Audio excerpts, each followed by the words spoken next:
Selanjutnya Tribuners ada colo roti, sajikan roti khas negeri Alang berpadu coklat dingin.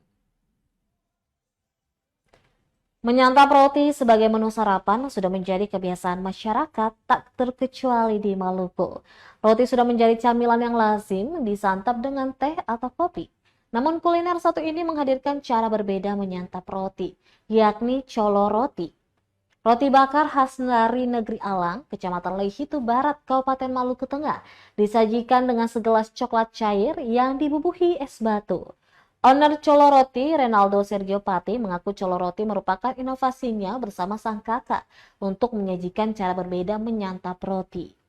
Roti dari negeri Alang dipilih semata-mata untuk mengangkat nilai ekonomis. Di samping itu, Pati ingin memperkenalkan kelezatan roti Alang bagi banyak orang.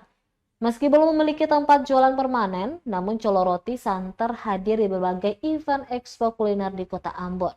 Harganya pun cukup terjangkau, per porsi Colo Roti dibanderol Rp15.000 saja. Roti yang disajikan juga fresh from oven.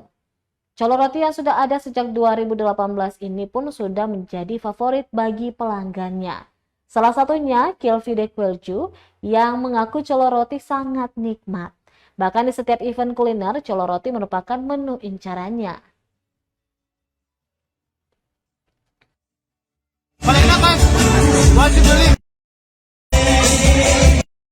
Download Tribun X sekarang, menghadirkan lokal menjadi Indonesia.